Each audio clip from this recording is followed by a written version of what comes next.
తాజాగా చంద్రబాబు నాయుడు గారు ఇవాళ ప్రెస్ మీట్ పెట్టారు. పవర్ పాయింట్ ప్రెజెంటేషన్ పెట్టి అత్యధికంగా 1.49 లక్షల కోట్ల రూపాయలు 2 ఏళ్లలో ఇచ్చాను, ఇది ఒక టాప్ రికార్డ్ అని చెప్పని అన్నారు. అయితే ఆయన మాటలు చంద్రబాబు నాయుడు గారు ఏమన్నారు? ట్రాన్స్పరెంట్ గా చేస్తే విమర్శించే వాళ్ళకి సమాధానం ఒకటి, నేను ప్రజలకు చెప్పాను, వాళ్ళ కోసం చేస్తాం, ముందుకెళ్తాం. నేనేదో వెల్ఫేర్ అంటే పేదవాళ్ళకి డబ్బులు ఇవ్వడమే కాదు, వాళ్ళ జీవితాల్లో మార్పు తేవడం. ఏ విధంగా తెస్తున్నా దానికి ఫ్యామిలీ ఎంపవర్మెంట్ మిషన్ పెట్టాం. Reducing economic inequalities hour goal. ఆర్థిక అసమానతలు తగ్గించాలి, మెరుగైన జీవన ప్రమాణం, ఇది ఫిలాసఫీ కింద తీసుకున్నాం. దీనికోసం family and community level gaps అన్ని ఐడెంటిఫై చేస్తున్నాం. అదే మరి కన్వర్జింగ్ గవర్నమెంట్ వెల్ఫేర్ మెజర్స్ అన్ని కన్వర్జెన్స్ తీసుకొస్తున్నాం. Empowering women through self help గ్రూపులు తీసుకొని gender parity, family empowerment through self help గ్రూపులు తీసుకున్నాం. ఫైనల్గా P4 MBK 10-20 మార్గదర్శి, బంగారు కుటుంబం 10-20 కింద తీసుకొని పీపుల్స్ పార్టిసిపేషన్ ఇన్ ఎరాడ్ పావర్టీ, ఆర్థిక అసమానతలు తగ్గించడానికి ఏం చేయాలనో వర్కౌట్. ఇక్కడికి వచ్చినప్పుడు 5,757 కానిస్టేబుల్స్ పోస్టులు ఇచ్చాం. మొత్తం అవుట్ సోర్సింగ్ పోస్టులు అన్నీ కూడా ఇచ్చేసాం.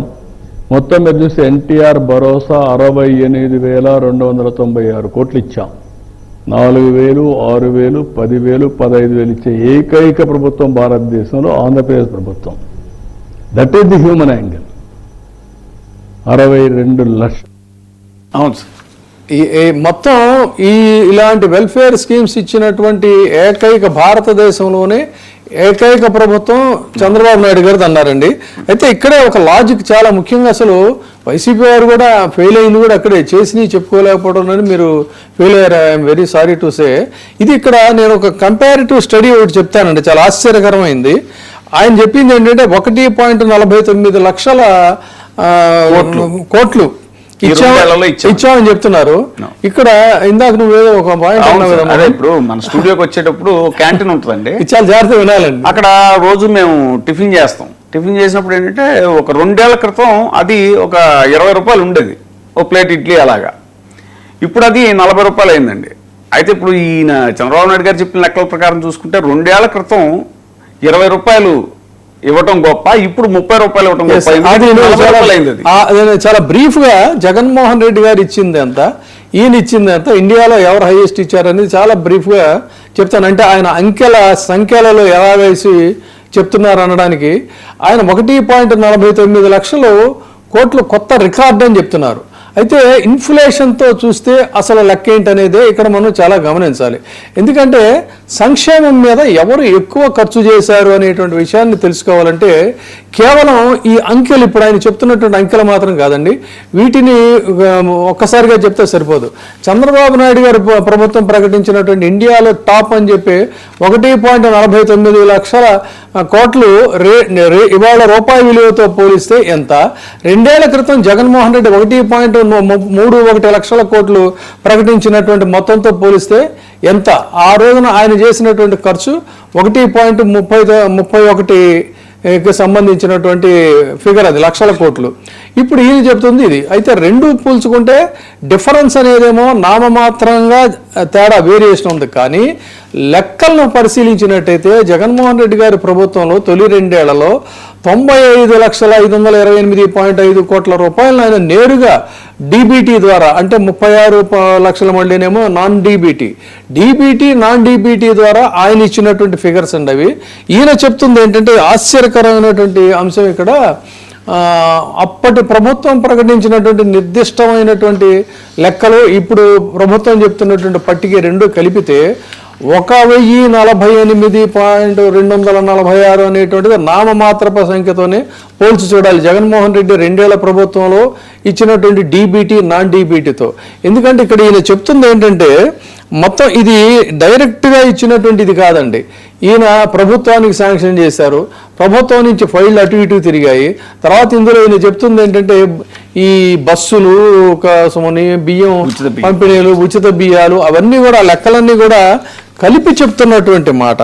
అంటే డీబీటీని డీబీటీతోనే పోలిస్తే ఈయన ఇచ్చింది ఎంత, నాన్ డీబీటీని నాన్ డీబీటీతోనే పోలిస్తే ఈయన ఇచ్చింది ఎంత అనేది ఇక్కడ మెయిన్ పాయింట్. ఆయన ఆ పాయింట్ని మిస్ చేసి అన్ని క్లబ్ చేసి చెప్తున్నారండి రామచంద్రారెడ్డి గారు. సో దీన్ని మీరు ఎలా చూస్తారు? శివప్రసాద్ రెడ్డి గారు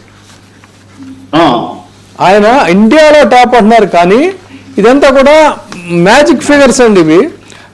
ఇవాళ ఈ రోజుతో కనుక ఇన్ఫ్లేషన్, ఆ రోజున తర్వాత ఏది కోవిడ్ ఉంది, ఆ రోజున ఆదాయం లేదు. సో ఈ ఇన్ఫ్లేషన్ ఇవన్నీ కంపేర్ చేసి చూస్తే ఇప్పుడు నా దగ్గర ఉన్నటువంటి ఫిగర్స్ ఏంటంటే జగన్మోహన్ రెడ్డి గారు ఈ రోజు ఫిగర్తో లెక్కేసుకుంటే ఆయన ఇచ్చింది దాదాపు 1.60 లక్షల కోట్లుగా చెప్పాలి. చంద్రబాబు ఈయనేమో 1,49,00,000 ఇచ్చామంటున్నారు. ఆయన ఇచ్చింది పోల్చుకుంటే ఈ రోజుతో లెక్కేసుకుంటే 1,60,00,000. కానీ దేశంలోనే టాప్ మనమే అని చెప్తున్నారంటే ఇది అమాయక ప్రజలను మభ్యపెట్టేటువంటి వ్యవహారం కాదంటారా?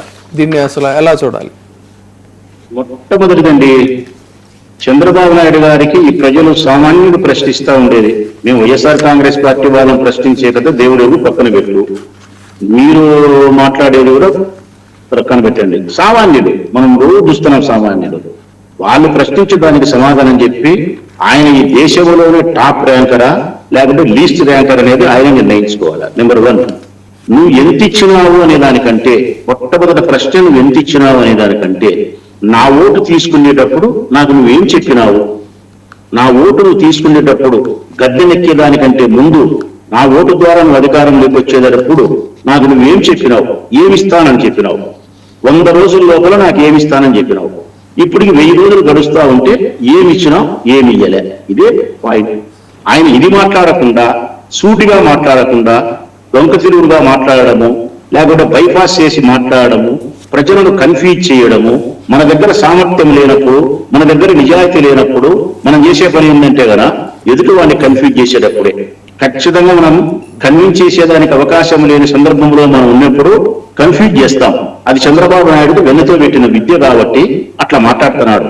వాస్తవానికైతే మీరు 1,500 రూపాయలు ఇస్తాం ఆడపిల్లలకు అన్నారు, ఇచ్చినారా? నెంబర్ 1. నిరుద్యోగ భృతి 3,000 అన్నారు, ఇచ్చినారా? 50 ఏళ్లకు పెన్షన్ అన్నారు, ఇచ్చినారా? 2 సంవత్సరాలైంది, కొత్త పెన్షన్ ఒక్కటైనా ఇచ్చినారా? 24,000 రూపాయలు చేనేతలకు ఇచ్చే డబ్బు సంవత్సరానికి ఇచ్చినారా? 45 సంవత్సరాలకు ఇచ్చే డబ్బు 18,760 రూపాయలు ఇచ్చినారా? లాయర్లకు, నాయి బ్రాహ్మణులకు, రజకులకు, తోపుడు బల్లి వాళ్లకు ఇట్లా ఇచ్చే వాళ్ళందరికీ ఇచ్చే స్టైఫండ్స్ ఏవైతే సంవత్సరానికి ఒకసారి ఇచ్చే డబ్బులు ఉన్నాయో ఇచ్చినారా? మత్స్యకారులకు ఇచ్చే డబ్బులు ఇచ్చినారా? ఇట్లాంటివన్నీ మీరు ఇవ్వకుండా కేవలం 68,000-70,000 కోట్ల రూపాయలు పెన్షన్. ఈ పెన్షన్ అనే విషయానికి వస్తే ఒక్క మాట చెప్పగలుగుతా.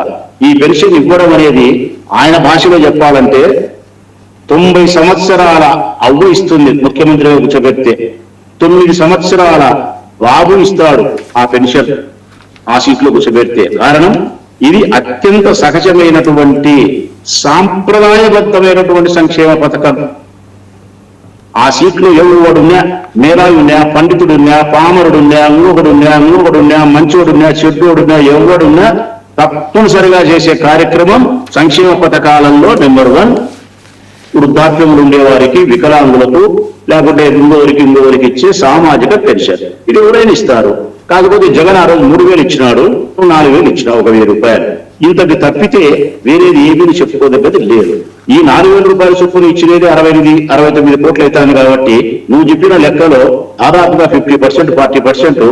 అదే పోతే నేను ఇది నాన్ డీబీటీ తీస్తే కదా నువ్వేమి పెన్షన్లు ఇచ్చినావు, లేకపోతే ఏమి సంక్షేమ ఫలాలు ఇచ్చినావు అని చెప్పి గొప్ప చెప్పుకునే కార్యక్రమం చేస్తున్నావు.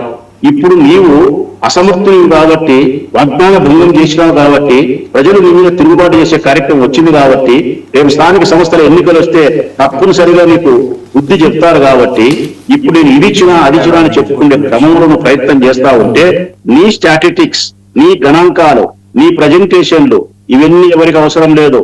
ఇవన్నీ మేధావులకో లేకపోతే పెద్ద పెద్ద రాజకీయ నాయకులకో పెద్ద పెద్ద మీలాంటి మీడియా మిత్రులకో మూవరకు ఏమన్నా అర్థమవుతుంది కానీ సామాన్యమైన ప్రజలకు ఇవన్నీ అవసరం లేదు. సామాన్య ప్రజలకు అర్థమైతే ఒకటే, ఎన్నికలకు ముందు నా ఓటు తీసుకొని నువ్వు నాకేమిస్తానని చెప్పినావు 100 రోజుల్లో, ఇప్పుడు ఏమి ఇచ్చినావు? ఇదిగో ఇది ఇచ్చినావు, ఇది ఇయ్యలే.